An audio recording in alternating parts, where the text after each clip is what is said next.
Have you ever questioned why certain areas are overpopulated in regards to why certain areas aren't overpopulated?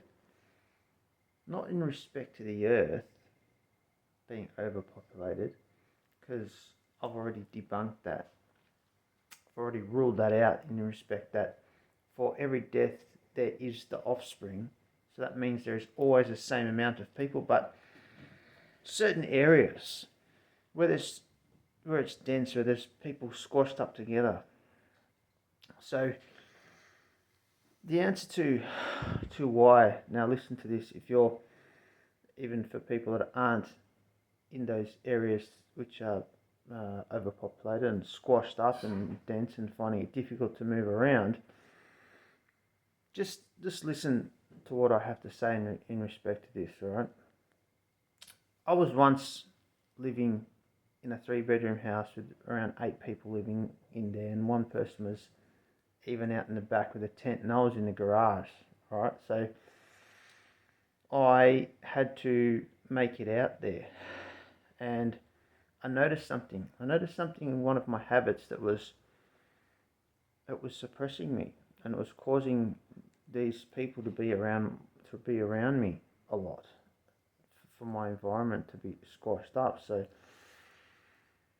that thing was my food preparation. You see, I eat rice every day. It's a food that I eat every day. I have for a long while now, and I've gone through various methods of preparation, and one of those methods was absorption method. You know, cook the rice, you put the water in, you put the lid on the rice, and you let it cook and absorb the water. Well, this I found,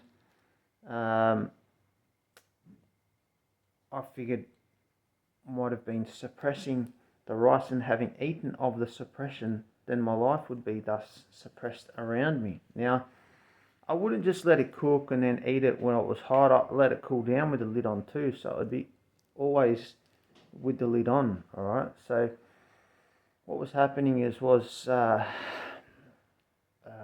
was eating all that, and for a long time not realising my environment around me became suppressed, and I began noticing a lot of people around me. When I noticed that this might have been where it was coming from, then I switched to cooking it boiling, straining and rinsing method. So, just boil the water, you put the rice in, you let it boil, and then you strain it. Same with noodles, or same with pasta, you strain it afterwards, but I run it under cold water, so because I like to eat my food cool. So when I began doing that, I noticed the first day people started moving out. They started going away. I didn't even have to ask them. People, boom, started going off the other way, and my path opened up to now. I'm in the whole house by myself, alone, and I got the house to myself. So it's worked out good. Now I have time, because all those people weren't only around, they were all smoking, and not only cigarettes, they were smoking mostly cannabis through bongs, and in the house, and there's all smoke everywhere, and the other people popping pills and all this other stuff, and it was ridiculous. It was horrible. So, I'm a fit person. I concentrate on being fit and healthy, and that's why I moved out into the garage, because Dad and everyone were smoking inside. I didn't want to be around that.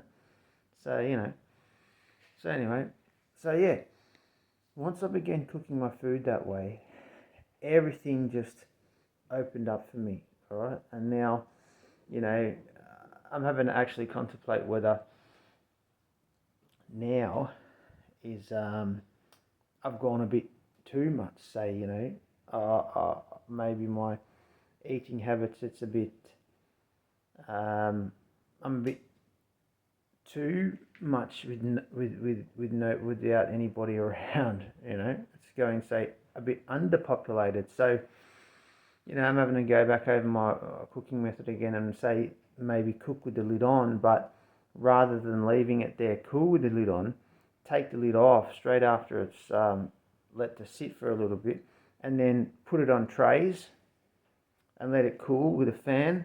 That way it cools, and it's let to free to breathe, and then when you eat of it, you would then get the effects of that being free rather than always suppressed in all the time. So anyway, but I'm not keen on going back in that method because I noticed that method was bad too. I still had people around me, and I'd rather just stay with the rinse and boiling, rinsing, straining method, the same as noodles or pasta, but with rice. Just boil it, strain it, rinse if you like, eating it hot, just strain it or whatever, but I rinse it under cold water anyway. So yeah, but it's good. Like, I'm happy, like, and I'm confident that I know in my surroundings that in time I'll attract it. What I have the wish to be fulfilled, that's going to happen. All right. So anyway, if anybody's wondering, oh gee, how can they get out? They're all squashed up. There's all these people around, and it happens a lot. The two main areas are India and China. Around a lot of other countries that eat rice all the time, all day. So yeah, try another cooking method. Try boiling it and straining it and rinsing it. I know most people eat with their parents, and everybody else maybe enjoying them onto it. And just try at least. If you notice things are getting too bad, try cooking with the lid off. If you cook other things with the lid on, try cooking with the lid off so the food's free. So there's breathing there, and it can open a window, and you'll notice when you eat of that, the effects, you begin to see it. That's how it works. So there's a cause to the effects, and the causes has to be a practicality in order to get the practical effects from that. So you then benefit from in the life, and then it can be a happy life, and it can be the heaven, and it can be the good things can happen. Otherwise, it's going to be the bad things. It's going to be the hell. It's going to be the argument. It's going to be So yeah, try that. Take that into consideration, and see where you go, and I guarantee things will work out for the better. All right. Okay. Take it easy. Bye.